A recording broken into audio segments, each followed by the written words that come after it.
बिस्मिल्लाहिर्रहमानिर्रहीम, अस्सलाम वालेकुम जी। मैं हूं चौधरी इरफान ज़हीर और आप देख रहे हैं जी ऑफिशियल यूट्यूब चैनल जी। आज हम बात करेंगे पाकिस्तान और ऑस्ट्रेलिया के दरमियान पहला T20 मैच खेला गया और पाकिस्तान ने 7 साल के लंबे स्पैन के बाद विक्ट्री हासिल की। इसको आज डिस्कस करेंगे डिटेल में। और सेकेंडली जी, इंडिया और न्यूजीलैंड की जो सीरीज़ है वो जारी है और हमने देखा कि फोर्थ मैच के अंदर न्यूजीलैंड ने 50 रन से विक्ट्री हासिल की। और आज स्पेकुलेट किया जा रहा है, हमने पहले भी बात की थी, कि शायद डिसीजन आ सकता है कि पाकिस्तान वर्ल्ड कप के लिए पार्टिसिपेट करेगा या नहीं। इस पर भी बात करेंगे। डिस्कशन के लिए जी Pakistani one of finest journalist Mohammad मौसम साहब हमें ज्वाइन कर चुके हैं। अस्सलाम वालेकुम मौसम भाई। वालेकुम अस्सलाम। थैंक यू फॉर ज्वाइनिंग जी। बहुत शुक्रिया आपके टाइम का। जी। मौसम भाई, सबसे पहले पाकिस्तान की बात करते हैं और पाकिस्तान जो ऑस्ट्रेलिया की सीरीज़ है, 7 साल के बाद हमने विक्ट्री हासिल की। आल दो कि ये स्पैन के अंदर हमने 7 मैचेस ही खेले हैं, बट कुछ दफ़ा जब स्टैट सामने आते हैं तो हमें काफ़ी सरप्राइज़ भी करते हैं। मैच की परफॉर्मेंस को ओवरऑल कैसे सम अप करते हैं, बाकी चीज़ें तो हम करते हैं डिस्कस पे। सबसे पहले तो पाकिस्तान को मुबारकबाद पेश करते हैं कि एक लंबे अरसे के बाद उन्होंने मैच जीता और ऑस्ट्रेलिया एक मजबूत टीम है। आल दो उनके कुछ जो मेन प्लेयर्स इसमें नहीं खेल रहे थे, 5-6 प्लेयर्स नहीं खेल रहे थे, लेकिन इसके बावजूद हम ये नहीं कह सकते कि वो कमज़ोर टीम है। बहरहाल ऑस्ट्रेलिया एक प्रोफेशनल टीम है। उनके बहुत सारे प्लेयर्स एक दूसरे को जो रिप्लेस कर रहे होते हैं वो सेम कैपेसिटी के प्लेयर्स होते हैं और एबिलिटी सेम होती है उनकी जी। और इसमें बहुत सारी अच्छी चीज़ों के साथ कि हम जीत गए। साइम अयूब की बैटिंग और बॉलिंग दोनों में परफॉर्मेंस ठीक थी और इसी तरह नवाज़ ने बहुत अच्छा परफॉर्म किया है। सलमान अली आगा ने ठीक परफॉर्म किया है। तो ये उसके कुछ अच्छे ऐसी चीज़ें थी जो हमें अच्छी नज़र आई। लेकिन इसके साथ साथ जब भी आप जीतते हैं तो आपको अपनी खामियों पे नज़र ज़्यादा रखनी चाहिए, क्योंकि आपका इस सीरीज़ के हार जीत से को बहुत ज़्यादा आपने कंसर्न नहीं है कि आप अपना एक ऐसे कम्बिनेशन को टेस्ट कर लें और एक ऐसा कम्बिनेशन बना लें जो आपको आगे वर्ल्ड कप में फ़ायदा दे। अच्छा, उसमें मुझे जो बहुत बड़े फ्लॉज नज़र आए वो नंबर 1 तो ये था कि आपने सलमान अली आगा ने 1 डाउन आ गया और बाबर आजम 2 डाउन आ और गया। इसका हमने जिक्र 2 दिन पहले जब शो किया था, ये एग्जैक्टली हमने आपसे यही बात की थी मैंने कि ये अब आगा ने एक मैच में रन तो कर दिए हैं, ये नंबर नहीं देगा बाबर को। और एग्जैक्टली हो रहा है। कल उसने पोस्ट मैच में कहा कि 3 पे मैं ही आऊँगा क्योंकि मैंने पावर प्ले भी यूज़ करना है, मैंने स्पिनर को भी टैग करना है। तो उसका वो बता भी रहा है कि मैं बाबर के पास ये एबिलिटीज़ नहीं है। देखे ना, आप उसको रिप्लेस कर रहे हैं तो इसका मतलब रिप्लेस कर रहे हैं, इसका मतलब वो उस जगह का अहल नहीं है, तभी आप उसको रिप्लेस कर रहे हैं ना। और दूसरा, उनके अपनी प्रेस कॉन्फ्रेंस में उन्होंने ये कहा था कि हम बाबर को एक एंकर रोल दे रहे हैं और लो स्कोरिंग मैच होने हैं। एक तो ये लो स्कोरिंग मैच होने हैं, ये पता नहीं इन्हें कैसे पता है कि श्रीलंका में लो स्कोरिंग होने हैं। ये श्रीलंका से तो खेलने नहीं जा रही है, तो आईसीसी के टूर्नामेंट है और उसकी विकेट्स बहरहाल बैटिंग सपोर्ट कर रही होंगे। दूसरी ये है कि बाबर आजम को अगर आप 2 डाउन भेजेंगे तो बाबर आजम तो पहले ही अपने फेज़ में स्ट्रगल भी कर रहा है, सर्वाइव करने की कोशिश कर रहा है। अब जो 2 डाउन है, देखिए पहले 3 लड़के आ गए जो परफॉर्म कर रहे हैं, उनमें से 2 कर जाएंगे, 1 कर जाएगा, तीनों कर जाएंगे। लेकिन जिस वक्त उस मोमेंटम को मेंटेन करना, आगे कैरी फॉरवर्ड करना है, तो वो बाबर आजम में तो ये एबिलिटी नहीं है कि अगर पीछे उन्हें 8 या 9 रन पर ओवर मिल रहे हैं तो सेम को कैरी ऑन कर सके। बाबर तो 6 पे चला जाता है। दूसरा ये है कि बाबर के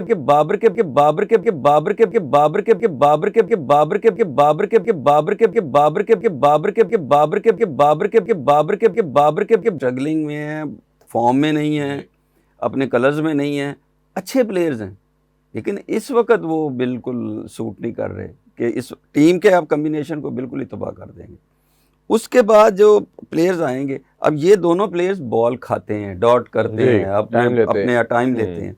अब वो टाइम लेने के बाद जब जिस वक्त ये सारे का सारा शिफ्ट करेंगे आप ऑलराउंडर्स पे कर देंगे, तो उनमें तो स्पेशलाइज कोई भी नहीं है, कोई ऐसा स्पेशलिस्ट नहीं है। आप शादाब से, नवाज से, आगे फ़हीम से, आगे बॉलर्स हैं, इनमें से किस पे ये कर सकते हैं कि 12-12, 13-13 रन कर सकता है, स्पेशली जब आप चेस कर रहे हो। तो ये जब आप पे प्रेशर आएगा तो आप ये समझते हैं कि ये चीज़ें आपको वहाँ वो मैनेजेबल हैं। तो यहाँ बहुत बड़े फ्लॉज हैं कि आपके पास, मैं समझता हूँ फ़ख्र को, अब बाबर को तो होना तो नहीं चाहिए, लेकिन क्योंकि आप निकाल भी नहीं पा रहे तो कम से कम फ़ख्र की जगह एक स्पेशलाइज्ड बैट्समैन आपको आना चाहिए। अच्छा, इसमें मौसम भाई 2 चीज़ें आपसे जाननी है। नंबर 1 ये कि बैटिंग के तो हम बात कर रहे हैं और एक सलमान अली आगा के 3 पे आने पे फिर लग रहा है कि जैसे पूरा कोर आपका बैटिंग का डिस्टर्ब हो गया। दूसरा मेरा क्वेश्चन ये है कि बाबर भी ओपनर रहे हैं पिछले लास्ट 5-6 ईयर, फ़खर भी ओपनर के तौर पे रहे हैं। हाल दो कि हमें एक 2022 का वर्ल्ड कप याद है कि इसमें जब यूएई में हुआ था तो फ़खर उसमें भी 4-5 पे आके बैटिंग करते रहे, बट टेंडेंसी इनकी जो कैरियर पूरा देखें वो ओपनर ही रही है। तो आपके ख्याल में ये पूरे पाकिस्तान की जो लॉट है, इसमें क्या हमारे पास एक भी मिडिल ऑर्डर नहीं है? इवन उस्मान खान भी बेसिकली तो ओपनर ही है। तो अब ये सारों को हम मिडिल ऑर्डर बना रहे हैं और पूरे लॉट में हमारे पास ओपनर नहीं है। और क्या दुनिया में हमें कोई एग्जांपल ऐसी मिलती है, प्रेसिडेंट मिलता है कि जी ओपनर आप सारे के सारे 5 के 5 ओपनर खिला रहे हैं टीम में? देखिए उसका नुकसान हो गए। उसका नुकसान क्या है आपको? उसका नुकसान ये है कि, और फिलॉसफी कितनी के वो अजीब है कि आप ये देखिए कि जब आप फ़खर ऊपर स्कोर, फ़खर को आप ओपनर को शिफ्ट कर रहे हैं मिडिल ऑर्डर पे, कभी आप बाबर को शिफ्ट कर रहे हैं मिडिल ऑर्डर पे, तो मिडिल ऑर्डर क्यों नहीं खिला रहे? यही ना, मतलब जिसकी जो डिफाइंड जॉब है। अब मिडिल ऑर्डर का टेम्परामेंट, टेक्निक सारा फर्क होता है। मिडिल ऑर्डर थोड़ा पावर प्लेयर होता है, पावर हिटर होता है, और उसके बाद वो फिनिश करता है, उसको मैच फिनिश करने की स्पेशलिटी है उसमें। यहाँ ये इशू है कि आपके पास जो नीचे आ रहे हैं वो तो सारे के सारे स्ट्रगल कर रहे हैं। मतलब आप मैच इजी है ओपनर के लिए और वन डाउन के लिए, वहाँ आपने उन प्लेयर्स को ले लिया जो थोड़ा बहुत परफॉर्म कर रहे हैं। ये बाबर को और अगर आप फ़खर को भी ऊपर ले जाएंगे तो ये जितना परफॉर्म वो कर रहे हैं ये भी कर देंगे, बिल्कुल कर देंगे, क्योंकि दायरा है, नई बॉल है। नीचे आके तो अब आपने फ़खर को देखा, फ़खर ने 2 या 3 डॉट करने, उसके बाद उसको ऊंची मारनी पड़ेगी। जब वो ऊंची मारने जाएगा तो स्वाय मिड विकेट के उसके पास शॉट नहीं है, अब उसका कैरियर देख लें। तो उस वक्त कल भी जो बॉलिंग हो रही थी उसको ऑफ स्टिक के बाहर हो रही थी, वो उन्हें पता था कि इसके पास और शॉट नहीं है, तो वो ऑफ स्टिक पे उसको बॉल कर करके उन्होंने उसकी डॉट की हैं और उसने मिड विकेट खींचने की कोशिश में। Same with the Babar Azam. अब बाबर आजम को जब आप डॉट कराएंगे तो ऊंची खेलने के अलावा उसके पास चॉइस खत्म हो जाएगी। नई गेंद पे तो वो पंच भी कर लेगा, कट भी कर लेगा, पुल भी कर लेगा, पुरानी पे क्या करेगा जिस वक्त आपके पास स्पिनर लगेगा। दोनों के डिस्मिसल में मैं आपसे ना जरूर जानना चाहूँगा, आप बैट्समैन भी रहे हैं। बाबर का मैंने ही ये न्यूज़ ब्रेक की थी आज से 3-4 मंथ पहले जब वो टीम से बाहर हुए थे कि बाबर को रोल दिया गया है कि अगर आपने T20 में दोबारा आना है और आपने डिफरेंट शॉट्स को अडॉप्ट करना है, जिसमें रिवर्स स्वीप है, पैडल स्वीप है, ऊपर कीपर से खेलना।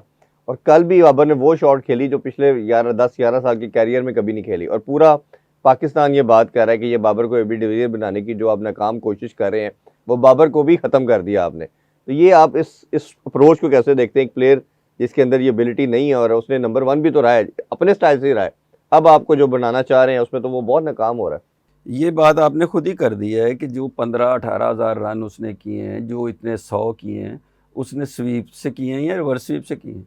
वो तो रिवर्स स्वीप कभी भी नहीं मारी, ना ही वो स्वीप करता है। तो उसकी ज़रूरत क्या है? कितनी स्वीप? मेरा मतलब है जितने बड़े प्लेयर्स हैं, जितने भी बैट्समैन हैं, वो अपने ही फ्रेम में अपनी स्किल पे खेलते हैं। अच्छा, बाबर को ज़रूरत क्या है स्वीप की? जिस वक्त वो सालों नंबर 1 रहा, रैंकिंग में नंबर 1 रहा, हर दूसरे मैच में 100 कर रहा था, लंबी लंबी इनिंग्स खेल रहा था, उस वक्त भी स्वीप नहीं करता था। स्वीप की ज़रूरत ही नहीं है, क्यों स्वीप करेगा? स्वीप आप, अच्छा अगर आपने स्वीप वाला या रिवर्स स्वीप वाला करना है तो फिर आपको सिलेक्शन में वो प्लेयर्स लेके आने चाहिए आगे, जिन अगर आप ये समझते हैं कि आपने T20 में उन प्लेयर्स को खिलाना है जो 360 खेलते हो। 360 हर वक्त नहीं खेला जा सकता। जो आपकी कमांड है, हर प्लेयर के कुछ स्ट्रॉन्ग एरियाज़ हैं, वो उसी में डेवलप होता है, उसी में खेलता है। उसको बॉल मिलती है वो मारता है, अदरवाइज वो इम्प्रोवाइज़ करता है। ये जो चीज़ होती है कि अगर आप ये समझते हैं कि आपको स्वीप और रिवर्स स्वीप वाले, तो फिर आप डोमेस्टिक से ही उनको लेके आए उन प्लेयर्स को इंटरनेशनल में जो स्वीप और रिवर्स स्वीप खेलते हो। जो नहीं खेलता उसको क्यों सिखा रहे हैं? अब बाबर को एट दिस स्टेज अब याद आ रहा है कि आपने खिलाना है, जिस वक्त वो अपना कैरियर में के रन्स के अंबार लगा चुका है, आपने उसका सारे का सारा कैरियर, माइंडसेट सब ख़त्म कर दिया। अब उसका बल्ला जाके लेग स्टिक पे फिनिश होता है, बल्ला क्लोज हो जाता है, जिसकी वजह से लेट आ रहा है। लेट क्यों आ रहा है? लेट देखिए ना, पहले उसने पंच करना, उसको थोड़ी जगह चाहिए। पहले वो क्या कर रहा है? ड्राइव कर रहा है, टाइम कर रहा है बॉल को। जो बॉल को बैट्समैन टाइम करते हैं ना, वो क्रीप से खेलते हैं, वो बल्ला बहुत पीछे से लेके नहीं आते। अब बाबर आउट इसलिए हो रहा है कि उसके दिमाग में है कि मैंने जोर से मारना, मैंने खींचना है, बल्ला उसका पीछे आ रहा है। जिस वक्त बैट और बॉल में जो उसका नेचुरल गैप है वो ज़्यादा कर दिया आपने, तो वो लेट हो रहा है। लेट होने से LBW भी हो रहा है, वो जज भी नहीं कर पा रहा। वो पहले उसको देखे ना, सामने पड़ी हुई बॉल को भी खेल सकता था, क्योंकि उसका तो बैट वहीं खड़ा है, वहीं से वो कुछ ना कुछ प्लेस कर लेता है। इस वक्त आप उसको ज़ोर से मारने में, स्वीप और रिवर्स में डाल के आपने उसके क्रिकेट और जो स्किल उसके पास मौजूद थी वो भी ख़त्म कर दिया। बिल्कुल ऐसे। अच्छा, ये बाबर के हवाले से कल मैं सलमान भट्ट साहब के साथ भी बात कर रहा था, और उन्होंने भी कहा कि ये जिन भी लोगों ने, ये कोचेज़ ने इनके साथ किया, ये पाकिस्तान के साथ, बाबर के साथ बहुत ज़्यादती की। तो मैंने उनसे फिर अगला क्वेश्चन यही किया, क्या ये इतना बड़ा जो प्लेयर बन जाता है, जो इतना कुछ अचीव कर जाता है, उस पर नहीं जिम्मेदारी आती, उस पर नहीं ओनस आता कि मैंने भी अपने आप को कहीं कैरी करना है? वो भी कहीं खड़ा होता है कि यार ये जो चीज़ें कर रहे हैं, ये आप मुझे ख़राब करने की आप बातें कर रहे हैं। उन्होंने कहा कि बिल्कुल ये रिस्पॉन्सिबिलिटी बाबर पे भी आती है। आपका एज ए प्रोफेशनल क्या टेक है इस पे? अनफॉर्चुनेट है कि आपका जो मैनेजमेंट सिस्टम है ना, खा वो सिलेक्शन हो, खा वो कोचिंग हो, वो सारे का सारा इतना ख़राब है। वहाँ पसंद नापसंद के साथ पर्सनल ग्रजेस भी। आपने बाबर के साथ और रिजवान के साथ क्या किया? निकालें, आप रिप्लेस करें, लेकिन ये थोड़ी है कि आप उनके साथ ग्रजेस और आपका जो अंदर का गुस्सा या जो अनाद है वो सामने आना शुरू हो जाए। तो रिजवान को जब आपने इतना इग्नोर कर दिया, कप्तानी भी गई, उसको निकाल भी दिया, आज आप T20 में बाबर ये जो रिजवान है वो कम अज़ कम उससे तो बेहतर है ना, जो आप लेके गए होंगे दो। वो एक्सपीरियंस्ड भी है, कीपर तो मिडल ऑर्डर खेल भी लेता है, या जो मेन जॉब उसकी कीपिंग है, कीपिंग तो है ना कम अज़ कम। ये तो दोनों ही गोलकीपर हैं। मेरा मैं उसी का ला रहा हूँ हाँ। कि बाबर जो है वो उस चीज़ से खाइफ है कि मतलब ही हैज़ करेज टू से नो। ये क्यों, ये वो भी नहीं क्या, उसको आप ऊपर कर रहे हैं, ऊपर खेल रहा है, नीचे कर रहे हैं, नीचे खेल रहा है, उसको कह रहे हैं भाई स्ट्राइक रेट अपना बढ़ाओ, वो उस चक्कर में चला गया। सेम विद दी फ़खर क्यों नीचे आ गया जी? भाई आप नीचे परफॉर्म कर ही नहीं सकते, आप अपने नंबर को सैक्रिफाइस कर रहे हो। Same with the Babar Azam. तो उनको यही खौफ है कि जिस तरह प्लेयर्स को बाहर बिठा दिया जाता है, उनके कैरियर्स को ख़त्म कर दिया जाता है। बाबर जब वापस आया तो ज़ाहिर है कुछ अंडरस्टैंडिंग्स के थ्रू ही आया होगा ना, मतलब ये तो नहीं है कि वो उसको बड़ी खुशी से लेके आए हैं। कुछ अंडरस्टैंडिंग हुई, कोई माफ़ी तलाफ़ी हुई है, तो तब वो वापस आया। रिजवान ने नहीं की तो नहीं आया। लेकिन अगर बाबर आ सकता है विदाउट एनी परफॉर्मेंस। भाई मैं आपकी बात पॉइंट समझ गया, लेकिन दो चीज़ें हैं। एक तो ये है कि एज ए प्लेयर जब आपको एक सर्टन रोल दिया जाता है, आप उसको मीट करते हैं। जैसे रिजवान बाबर पे क्रिटिसाइज था कि ये अपना स्ट्राइक रेट इंप्रूव नहीं करते, और नहीं किया, अभी तक नहीं किया, चाहे वो PSL देख लें या बिग बैश देख लें या इंटरनेशनल देख लें। दूसरा ये है कि जब आपने इतना कुछ अचीव किया हो, अल्लाह ने आपको इतना ब्लेस किया हो, आपने सब कुछ अचीव कर लिया हो, तो आपको अगर यही हाइफ है कि आपको कल को जिसने कोई कोर्स भी नहीं किया, जैसे हमारे जो बैटिंग कोच हैं उनके बारे में, जो हनीफ साहब के बारे में जो सुनने में बातें आती है, जो बैट स्पीड की कर रहे हैं और इस तरह की डिफरेंट वो चीज़ें करवा के उन्होंने हमारे बैट्समैनों को जो हाल कर दिया है, तो क्या लेजेंड जो है, क्योंकि मैं इस कॉन्टेक्स्ट में बात कर रहा हूँ कि मैंने पाकिस्तानी ऑलमोस्ट सब लेजेंड से बात की है, तो सब कहते हैं कि जी हमें जब कोई ऐसी कोई चीज़ आती थी और कोच चाहे जितना मर्जी बड़ा हो, हमें जब लगता था कि ये गलत करा रहा है तो हम नो कहते थे, भाईजान ये नहीं होने वाला, ये नहीं हम कर सकते, और फिर हम अपने आप को उस चीज़ से डिस्टेंट कर लेते थे। ये इधर बाबर का IQ लेवल या उसके सराउंडिंग में जो मेंटोर्स हैं या उसके जो फैमिली मेंबर ही कह लें, ज़्यादा तो उनकी क्लोज है, कोई भी इस काबिल नहीं जो उसको समझाता कि यार ये तुम्हें ख़राब कर रहे हैं, और ख़ुद फैसला करता वो अपनी ज़ात का, नहीं बैठ जाता। देखिए, कोच मेरिट पे नहीं है, उसको क्रिकेट की समझ नहीं है। सिलेक्टर मेरिट पे नहीं है ना ही।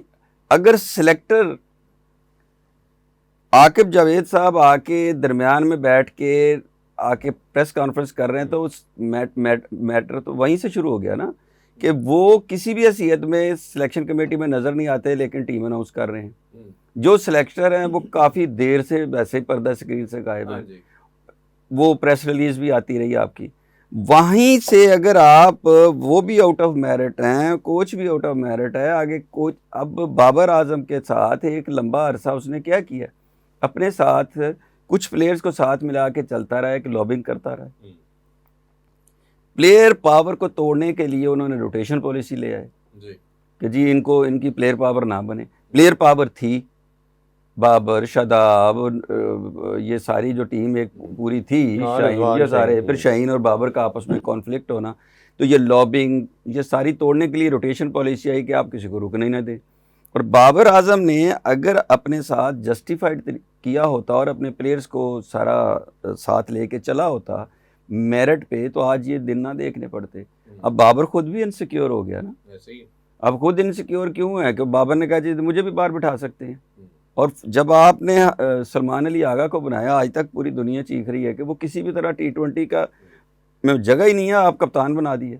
तो उन्होंने पीसीबी ये शो कर रहा है कि हम कुछ भी कर सकते हैं और हम उस पर स्टैंड लेंगे।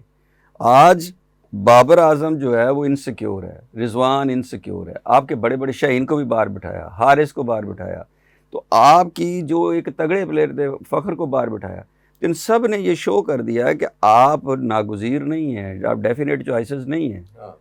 तो उस तोड़ने को ना अब इन सबको इनसिक्योर कर अच्छा, दिया। जो आगा की आपने बात की है, बाबर आगा का सॉरी, जी, बाबर को सिर्फ ये करना चाहिए था कि अगर वो समझदार होता, तो जब उन्हें ये नज़र आया कि मैं T20 में फिट इन नहीं हो रहा, तो वो अपनी क्रिकेट को लंबा करने के लिए, बचाने के लिए वो वनडे और टेस्ट में चला जाता, T20 से निकल जाता, तो आज कोई प्रॉब्लम ना होता, हमारा डिस्कशन भी ना होती। पाकिस्तान कौन नो करता है, रोटी लगी हुई कोई Yes, ऐसा, यही ये मसला असल मसला है। मीडियोकर माइंडसेट हमें इधर लेके चले गए।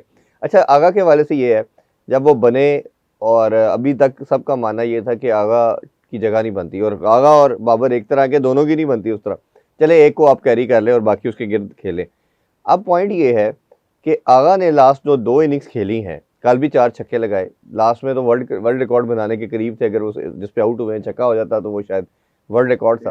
तो उन्होंने कहीं ना कहीं, अगर देखें ना, पॉजिटिव चीज़ को हमें अप्रिशिएट भी करना चाहिए, लेट सही लेकिन उन्होंने कहीं ना कहीं अपने आप को इवॉल्व कर लिया, माइंड सेट कर लिया, तो उसने फिर वो कप्तान भी है, डिसीजन भी ले लिया नंबर 3 पे आने का। ये बाबर रिजवान का या किसी सीनियर का ना चेंज करना अपनी अप्रोच को और स्टेगनेट रहना कि नहीं भाई नसी नहीं करनी, असि अति ठीक है, ये कितना हार्मफुल है। देखिए, सलमान अली आगा ने शायद सबसे ज़्यादा फर्स्ट वो मैचेस खेले हैं जी जी, मतलब वो भी शायद वर्ल्ड रिकॉर्ड है। हाँ जी, हाँ जी, 55 के करीब सबसे ज़्यादा, कोई मिस नहीं किया उसने। हाँ जी, हाँ, अब उसकी क्रिकेट देखें ना, उसने देखा कि मुझे अगर कप्तान बनाया गया है और फिर मुझे बैक किया गया और मैं पूरी दुनिया के क्रिटिसिज्म को फेस कर रहा हूँ, तो वाई नॉट मुझे अप्लाई करके अपने आप को वहाँ प्रूव कर लूँ। तो उसने क्रिकेट खेली है, उसने इरफान भाई कितना लंबे कोई मैच नहीं छोड़ा, डोमेस्टिक खेल, ये खेल, हर फॉर्मेट खेला है, टेस्ट भी खेल रहा है, वनडे भी खेल रहा है, T20 भी खेल रहा है, डोमेस्टिक भी खेल रहा है, लीग्स भी खेल रहा है। ये सारी उसकी शो कर रही है कि उसकी इंटेंट है, उसकी कोशिश है, तो उसने उसकी कोशिश ने उसको पे बैक कर दिया। अब ये रिजवान और वो जो बाबर है, बाबर तो गया ही नहीं डोमेस्टिक में, नहीं जाओ भाई, काउंटी खेल लो कम से कम, जाके कहीं जाओ तो सही। अब आप कर रहे हो नेट प्रैक्टिस, नेट प्रैक्टिस से कैसे हो सकता है? नेट प्रैक्टिस और चीज़ है, मैच प्रैक्टिस और चीज़ है। नेट प्रैक्टिस में आपने मुझे बॉल किया, मैं आउट हो गया, मैं कहूँगा सॉरी यार, आप फिर बॉल ही कर रहे हैं मुझे, मैं फिर नेट में खड़ा हूँ। तो जिस वक्त मैच का तो डिफरेंट है ना, कि एक बॉल आपने गलत खेलनी और आप जाके ड्रेसिंग रूम में बैठ जाएंगे, तो वो, और फिर कप्तान की आपके खिलाफ एक सोच काम कर रही है, एक पूरी 11 प्लेयर्स आपके अगेंस्ट आपके स्कोर को डिफेंड कर रहे हैं, आपको आउट करने का प्लान किया जा रहा है, कोई लेग स्पिनर आ गया, कोई आउट आ गया, कोई दिस आ गया, कोई दैट आ गया, कितनी वैरायटी ऑफ बॉलिंग आपको खेलनी पड़ती है। तो वो तो उसने किया ही नहीं है अपने आप को। आप बॉलिंग को कहते हैं मुझे लेग स्पिन करानी है, वो तो पता ही है आपको क्या कराना है उसमें। फिर आपने 2 बॉलर लगा दिए हैं कि जी आपको नहीं पता कि जी वो एक लेग स्पिनर लगाया हुआ है, ऑफ स्पिनर लगाया या फास्ट बॉलर लगाया। इस तरह थोड़ी होता है, प्रैक्टिस में आपको सरप्राइज होना चाहिए, तो फिर आप अपने आप को अडॉप्ट करते। और ये जो स्पिन को हाथ से रीड करने वाला मसला, वो तो हमने 3-4 मंथ से बड़ा प्रोमिनेंट किस्म का देखा है। अच्छा, एक और चीज़ भी हमने देखी स्क्वाड की, अगर बात करते हैं, वो ये था कि आप यही माइंडसेट बात करते रहे, माँ सदाकत के वाले से मैं बात कर रहा हूँ जी, वो ओपनर है और ओपनर तो हमारे पास ऑलरेडी 3-4 हैं। इधर आपने ओपनर्स को उस्मान खान, बाबर, फ़खर को रख लिया, और जो बच्चा डोमेस्टिक में और पाकिस्तान शाहीन की तरफ से नंबर 1 था, और मैं कमेंट्री फिर बार बार ये रिकॉल करता हूँ कि पूरे जब वो परफॉर्म करता था तो जितने भी इंडियन कमेंटेटर या श्रीलंकन थे, पाकिस्तानी तो थे ही, सब कहते थे कि ये एक ऐसी कमोडिटी है जिसको आपको एक लम्हे नहीं वेट करना चाहिए, पाकिस्तान को इसको डाल देना चाहिए। और जब आपकी टीम जो है कंटिन्यूसली स्ट्रगल कर रही है, तो हमने देखा कि वो अजीब माइंडसेट था, नहीं किया गया। खैर, अच्छा थोड़ा सा आते हैं टीम के कम्बिनेशन के ऊपर। जो कल प्लेइंग 11 खेली गई, और मुझे मेरे सोर्सेज ने बताया कि यही प्लेइंग 11 वर्ल्ड कप में और आगे चलेगी, मोरलेस यही होगी, इसमें नहीं होगा। अब ये पहली दफ़ा देखा हमने कि शादाब तो डेफिनेट चॉइस है कोच की, वो आ गया, फ़हीम को बाहर कर दिया गया। तो आपके ख्याल में ये सूट करता है कि फ़हीम में से दोनों में से एक ही खेल सकता था? नवाज तो आपकी बेस्ट चॉइस है ही है, इन दोनों में से आपके ख्याल में कौन सा प्लेयर ज़्यादा सूटेबल है? इस वक्त देखें जो परफॉर्म कर रहा है ना, उस परफॉर्मेंस के हिसाब से शादाब जिस तरह ऑस्ट्रेलिया में परफॉर्म करके आया है और जितने मैच उसने खेले हैं वो अपनी परफॉर्मेंस शो कर रहा है। तो अगर आप फ़हीम और शादाब का मुकाबला करते हैं तो उसमें शादाब बेहतर नज़र आता है, क्योंकि शाहीन जो है, फ़हीम एक मीडियम पेसर है, उसमें वैरायटी तो है नहीं है। तो लिहाजा वो जिस तरह आप एक कहते हैं कि जी वो आउट होते हैं, उससे वो करता नहीं है। वो उसको आपने हिट मारनी है। जब आपके पास 2 मेन बॉलर लगे होंगे, आप वीकर एंड को वेट करते हैं, जब वो आता है तो उसको चार्ज करने के चक्कर में प्लेयर्स आउट हो जाते हैं। तो इन दोनों के कंपैरिजन में वो शादाब बेहतर है, लेकिन मतलब आप फिर इसका मतलब है 2 फास्ट बॉलर्स के साथ खेलेंगे, फिर दरमियान में आपके पास मीडियम पेसर या कोई और चीज़ उसको रिप्लेस करने के लिए नहीं आएगी। और ये आप दुआ करेंगे कि स्पिन विकेट ही हो और कम्बिनेशन अभी आप ऑस्ट्रेलिया में 300 रन हो रहे हैं, और जिस तरह की वो इनिंग खेली है रूट ने, और दूसरा वो जो था बटलर भी था, नहीं जिसने वो 86 गेंदों पे वो कर दिया है 122 ब्रूक ने। हाँ जी। तो वो आप ये देखिए कि वो इस किस्म के क्रिकेट वहाँ खेल रहे हैं, वो नहीं देख रहे कि हम 50 ओवर्स खेल रहे हैं, वो उसको T20 के मेरिट पे और T20 के टेम्परामेंट के साथ ही खेल रहे हैं। तो तैयारी उनकी ठीक है। तो इससे आपको विकेट लग रही है कि विकेट अगर 82 बॉल्स पे वहाँ पे, और कोलंबो भी मैच खेलने हैं आपने, कोलंबो में भी सारा कुछ हो रहा है। तो नज़र यही आ रहा है कि आपके लिए मुश्किल जो होगी इस कम्बिनेशन में वो होगी कि अगर आपको आखिरी 4 ओवरों में 40, 45, 50 रन बचाने पड़ गए, तो मुझे लगता नहीं है कि उनमें से कोई बचा पाएगा।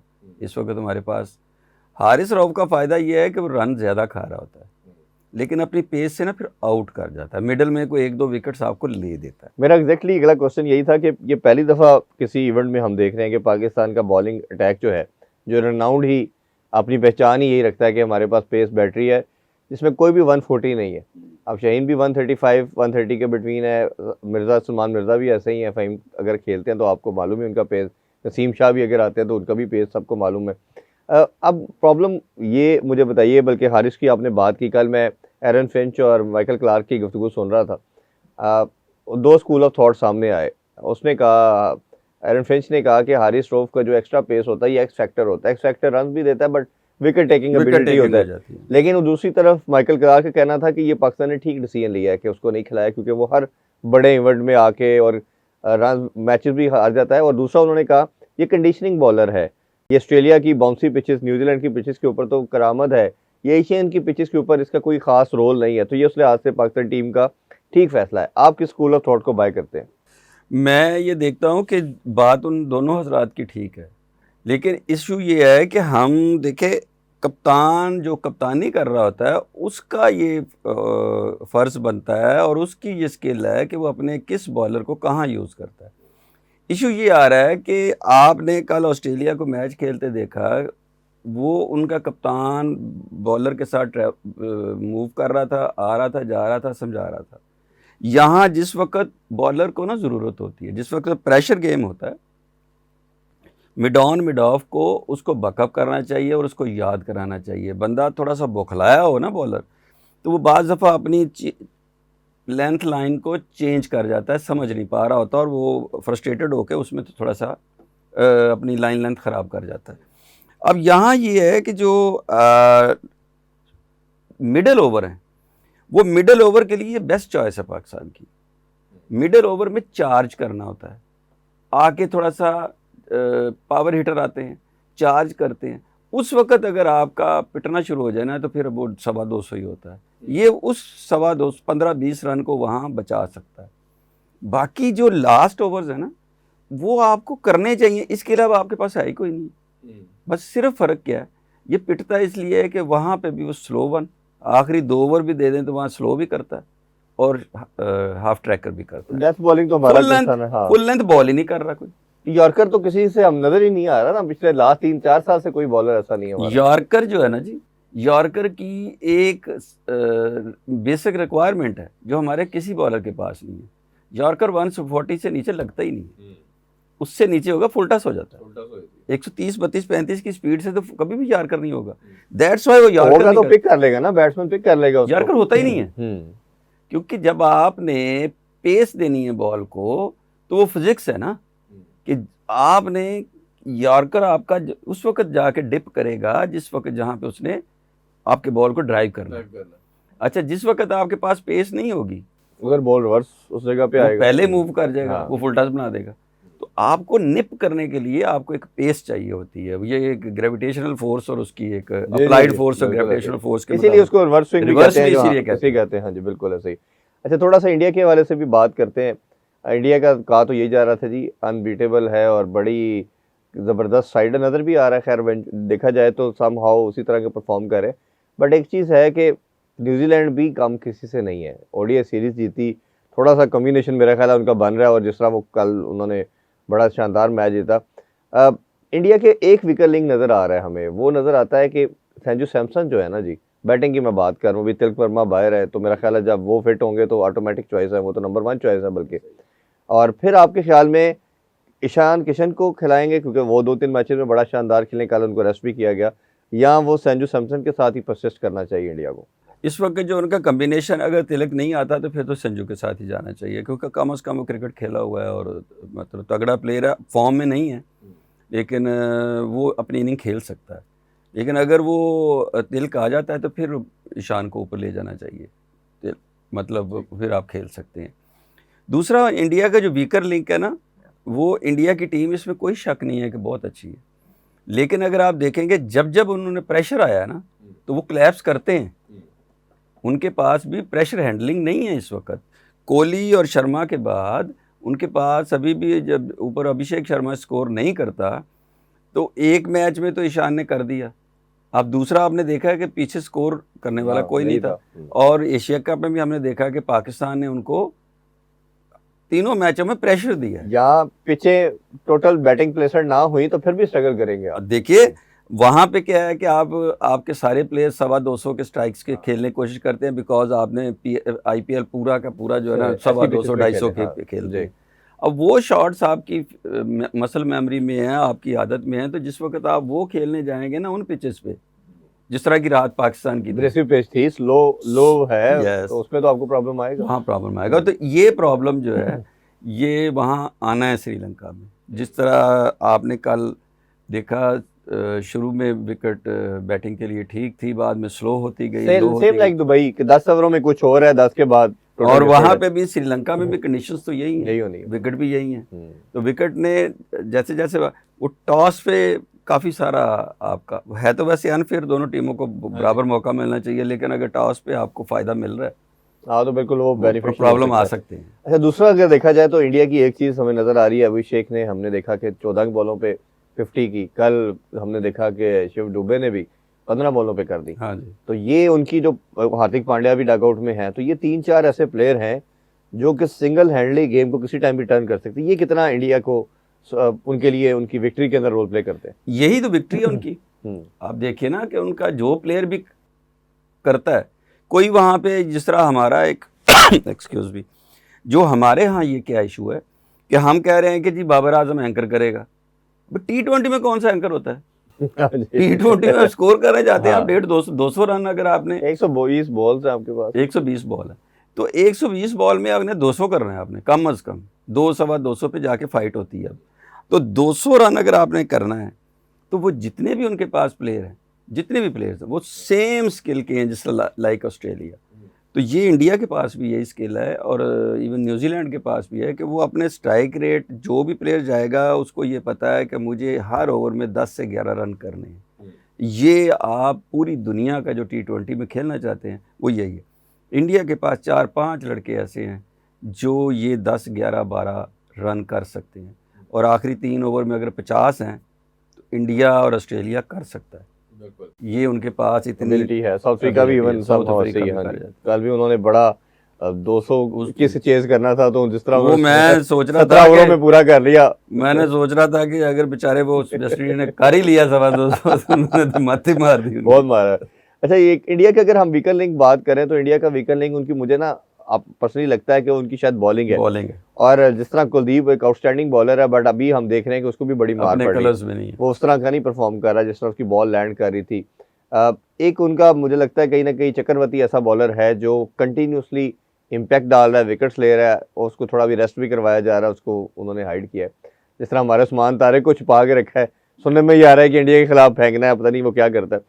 अब बुमराह भी आउटस्टैंडिंग है, लेकिन अगर आप स्टैट्स देखते हैं, कल उसको 38 हुआ, अर्शदीप को भी 39 के करीब शायद, और हर्षित राणा को 54 हुआ। तो ये आपको रिफ्लेक्ट करता है कि बॉलिंग मसला है भाईजान आपका। उनका बॉलिंग देखे ना, उनका बेसिक जो सबसे बड़ा उनका था ना, बुमराह, पांड्या और कुलदीप, फिर चक्रवर्ती ज़ाहिर है दरमियान में था। अब कुलदीप, बुमराह और पांड्या वो इफेक्ट नहीं डाल पा रहे जो डालना चाहिए। बुमराह बहरहाल फिर भी एक गुड बॉलर, लेकिन जो इफेक्ट उसका करना था वो नहीं आ रहा, और कुलदीप आउट कर रहा था, वो आउट नहीं कर पा रहा, तो वीकर लेंगे, बॉलिंग उनका वीकर लेंगे उन्हें, इसीलिए तो बहुत ज़्यादा स्कोर करने की जरूरत है। जी बिल्कुल, वो कम्प्लीमेंट उनके बैटर जाके उसे कंपनसेट कर देते हैं। बिल्कुल कर। अच्छा, लास्ट क्वेश्चन जी, आज एक्सपेक्टेड तो है, लास्ट जो मीटिंग हुई थी पीएम साहब की चेयरमैन मोहसिन नकवी साहब के साथ, उन्होंने कहा था फ्राइडे को हम डिसीजन लेके बताएंगे, और अगर आज नहीं आता तो फिर ओबियसली मंडे को आएगा। All eyes are on the PCB, on the Pakistan government as well. आपके ख्याल में क्या, इस पे हमने पहले भी बात की थी कि क्या होना चाहिए, बट आपके ख्याल में लॉजिक, सेंस और विदाउट इमोशनल क्या चीज़ करनी चाहिए? अभी तो बांग्लादेश से रबत हमारे और बहाल हो गए, डायरेक्ट फ्लाइट भी शुरू हो गई। देखिए हाँ, कल उन्होंने सलामी भी पेश की है। जी 14 ईयर्स के बाद डायरेक्ट फ्लाइट शुरू हुई है। वो देखिए, मैं ये समझता हूँ कि इसको जज्बाती तौर पे तो बिल्कुल नहीं लेना चाहिए। दूसरे, आप पाकिस्तान का सबसे बड़ा जो स्टांस है वो ये है कि क्रिकेट में पॉलिटिक्स को ना शामिल करें। तो हम क्या कर रहे हैं? इसके बाद ये स्टांस आप ले सकेंगे? हमें तो कोई नहीं कह रहा कि जी आप इंडिया जाके खेलें, हम तो श्रीलंका में खेल रहे हैं, उसी आईसीसी से शिकायत कर रहे हैं। तो ये बड़ी अजीब सी बात है कि जी हम नहीं खेलेंगे क्योंकि आप बांग्लादेश को इजाज़त नहीं दे रहे। नहीं, बांग्लादेश का और है, आपका असूली मौक़िफ़ से आपको नहीं हटना चाहिए। इंडिया, आईसीसी और दुनिया ये चाह रही है कि आपको गलती करें, आपको नहीं करनी चाहिए। दे आर वेटिंग कि आप कोई ना कोई गलत फैसला करें, वो वेट कर रहा होगा, कर रहा है। तो आप बजाय इसके कि फ़ाइनेंशियल बेनिफिट्स और दूसरा अपने स्टांस को, एक असूली मौक़िफ़ को ख़राब करें, आप वहाँ जाके पट्टियाँ कर लें, कुछ और तरीका कर लें, आप उनके साथ अपने यकजहती का इजहार कर लें। देखें ना, ये छोटा बांग्लादेश से आपने पूरी दुनिया को आपने दे दिया कि एक बांग्लादेश और एक आप हैं। आपने वोट दिया, पूरी दुनिया ने उसके अगेंस्ट दिया, हमने उनके हक में दे दिया। तो ये स्टांस आपका पूरी दुनिया नज़र आ रही है ना कि आप कहाँ खड़े हैं। अभी भी जो आप डिसीजन की बात कर रहे हैं, आपका एहतजाज तो रिकॉर्ड हो चुका है। अच्छा, ये भी एक लास्टली बात सामने आ रही है, और बहुत से लोग बात कर रहे हैं कि जी आप वर्ल्ड कप खेल रहे हैं, इंडिया के खिलाफ ना खेलें। अब आईसीसी का रेवेन्यू की बात करते हैं, या वर्ल्ड कप का रेवेन्यू तो 30-40% है, असल रेवेन्यू तो इसी मैच का है। 63% ऑफ द टोटल रेवेन्यू ये है पाकिस्तान और इसका है। तो आपके ख्याल में ये वो मानेंगे, या ऐसा हो सकता है, या ये भी एक मेयर वाटर टेस्टिंग है और ये एक थ्रेट करने की नहीं, पाकिस्तान नहीं करेगा, ना ही करना चाहिए, नहीं करेगा। क्योंकि आप मतलब अगर फ़र्ज़ करें पाकिस्तान इंडिया का मैच नहीं होता तो फिर तो आईसीसी कंगाल हो जाएगी। तो आईसीसी कंगाल, आईसीसी तो हमें भी नहीं चाहिए ना, वो आपको भी कंगाल करेगी ना। फिर मैं यही कह रहा हूँ कि वो तो आईसीसी अगर कंगाल होती है, उसके पास फंड्स नहीं है, तो वो तो पाकिस्तान के हक में भी नहीं है ना। आपके क्रिकेट कैसे खेलेंगे फिर आप? वो जो फंड्स आ रहे हैं फिर आप कैसे चलाएंगे? आपके पास अपने, आप तो अपने डोमेस्टिक के अंदर, जो हमारे कुछ लोग शायद उस फैक्ट्स को नहीं जानते, आप डोमेस्टिक में 30,000 रुपया दे रहे हैं फर्स्ट क्लास क्रिकेटर को, तो आप वो जब देने के काबिल नहीं है, हालांकि आपका बोर्ड इतना प्रॉफिटेबल अदारा है, तो अगर वो प्रॉफिट वाले पैसे भी ना आए तो फिर कैसे सर्वाइव फिर आप ये कर रहे हैं कि आपने एक टूर्नामेंट पूरा गायब कर दिया है कि जी फंड्स नहीं है। हाँ जी, आपने T20 निकाल दिया, वो उसमें से वो सॉरी अंडर 19 का जो 3 डे खत्म किया है, 3 डे खत्म कर दिया, जो क्राइम है बेसिकली। तो आप जिस वक्त आपके पास फाइनेंशियल पोजीशन ये है, तो ये लाखों करोड़ों की जो सैलरीज और चीज़ें और जो निज़ाम चल रहा है, ये आप चला ही नहीं सकते। 5 स्टेडियम बनाने के करीब जा रहे हैं और कितना कुछ कर रहे हैं जिसमें बिलियंस ऑफ अमाउंट आएगी, तो वो कैसे? मेरा नहीं ख्याल कि पाकिस्तान ऐसा चले वो गैर जिम्मेदाराना फैसला। मौसम भाई, हम तो चाहते हैं कि जो भी फैसला हो पाकिस्तान में हक में हो। अवाम तो ऑब्वियसली जो भी फैसला गवर्नमेंट लेगी हम उसके साथ खड़े हैं और उसके साथ चलेंगे। मकसद हमारा यही है कि पाकिस्तान में स्पोर्ट्स फ्लरिश करे। जो एक स्पोर्ट रह गई है वो क्रिकेट है। और पूरी नेशन को ये यूनाइट करती है, उसको लेके चलती है, तो वो फ्लरिश करनी चाहिए। मोहसिन भाई once again thank you for your time. इंशाल्लाह जी नेक्स्ट शो में आप लोगों से दोबारा मिलते हैं। अपना ख्याल रखिए। अल्लाह हाफिज़। पाकिस्तान जिंदाबाद।